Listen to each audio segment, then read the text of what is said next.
into a strategically important trading. If you go to Garawa, if you go to Kismaya, and you go to schools that ordinary people have put together, those young and women in those schools are more eager to learn than my students here at the University of Minnesota.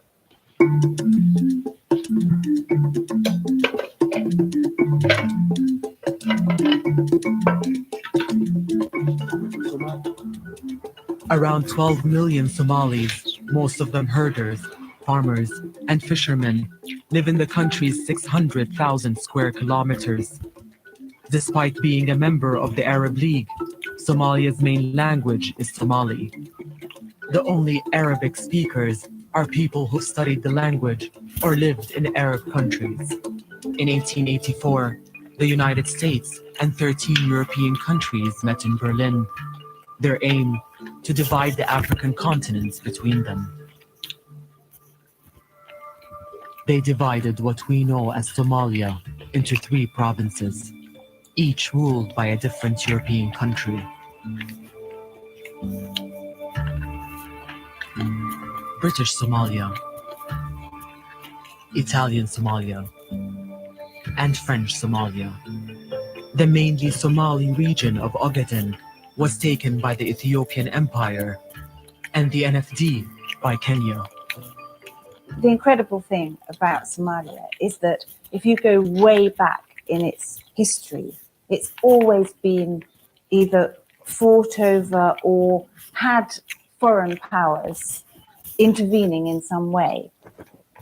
Both British and Italian Somalia gained independence in 1960.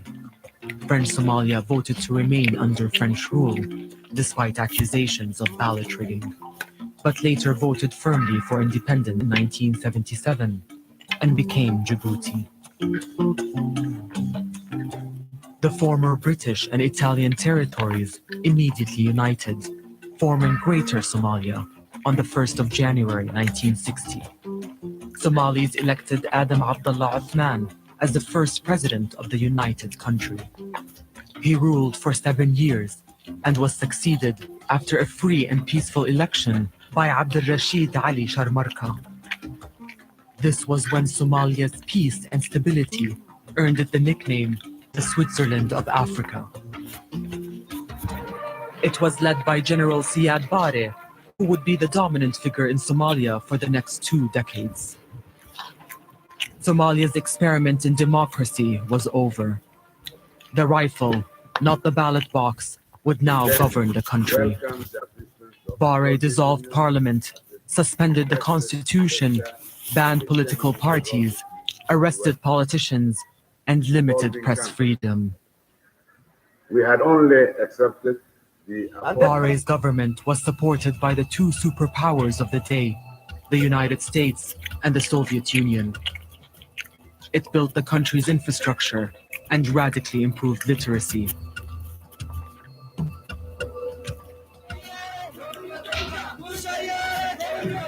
I usually use the word collapsed state rather than a failed state, in large measure because it's the government that has collapsed rather than the state of affairs for the whole country.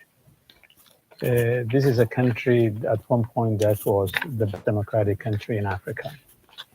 Now it has become, in a sense, the worst because there has been no government in place for 25 years. And so the absence of government means there are no public schools, there are no public security services, there are no public health facilities, there are no public sort of environmental protection, there are no infrastructure that's being built by the state. So the absence of the state means that the government has collapsed, but society is trying to make a life in the midst of that madness. Because of the nature of the Somali people, and because the fact that they have been a nation prior to the formation of the state, the modern state system has collapsed. But the nation itself did not collapse. Maybe Somalia has had a failed political system, failed government, but it's not a failed society. So many things work in Somalia better than they do in lots of other countries. They have one of the most cheap and efficient telecommunication systems in the world. Their remittance system is incredible. You can pay mobile payments in Somalia that you can't do here. You can go to get your petrol and you just pay by your phone. It's very sophisticated and successful in lots of ways. So I think it's wrong to call it a failed state. burburkii markii oo dhacay kadib waxaa dhacday markii dadka kalluumaysatada ay baddi ay ku nabadgeli waayeen oo maraakiib shisheeye oo kalluumaysi sharci darraa baddeena ku haya ay qalabkii kalluumaysiga ay baabi'iyeen oo doonyihii ay jejebiyeen oo dadkii ay biyo kuleel ay ku shubeen waxay qasab ku noqotay dadka kalluumaysatada inay iska difaacaan maraakiibtaas sharci darrada ku kalluumaysanaysa markeedii ugu horeysay maraakiibta kalluumaysiga la qabtay dad oo gadooday oo laagtoodii la baabi'iyey oo maslaxadoodii badda la burburiyey ayaa waxay goosteen inay ka dagaalamaan oo ka dhiidhiyaan markaasna waxaa ka dhalatay burcad badeednimadii ka dhalatay meesha ugu horeysay burcad badeednimo ay ka dhalatay waxay ahaaday dhinaca badda cas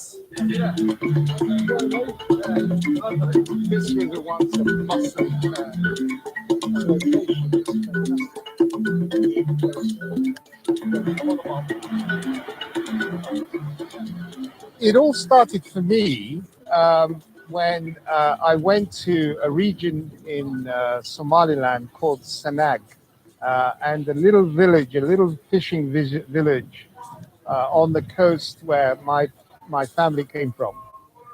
And the first time I went there, it was wonderful. Obviously, I only saw what people wanted me to see.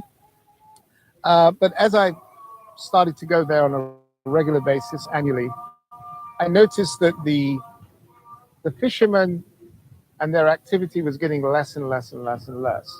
And I noticed at the same time that in the far horizon, there would be these big foreign boats, motherships, with their little tenders crawling around the sea, scooping up all the fish. A group of youngsters in a little village in Puntland, and they fed up with the activities of these illegal fishing companies, boarded the ship one day to protest, and they were told, "What do you need to go away?" They were given money. That was how it began, and of course, it then escalated into a proper long-term business with many people benefiting from. ay ku faafto wadankii iyo adduun weynaha ay ku faafto dhibaatadii ay ka dhalatay kalluumaysiga sharci darrada markeedii hore adduunkaas soo gurmaday maraakiib oo dagaala la keenay oo lagula difaacida ay difaacayeen burcadnimada difaacina ahayd inay maraakiibtooda ay difaacanayaan hadda ay ku difaacanayaan baddeena inay ka xaalufiyaan kalluunka ila الآن waa socotaa arrintaas waa ku jiraan maraakiibta sharci darrada badda waa ku jiraan. International community talks about Somali pirates. There are 4 kinds of pirates. You study this. And the most costly pirates are not the Somalis who hijack the ships, are the Italians, the Spaniards, the Belgians, the sort of Chinese, the Indians, the Tanzanians, the Egyptians, and everybody else who is looting the Somali waters. And guess how much they take away every year in free fish? $500 million every year.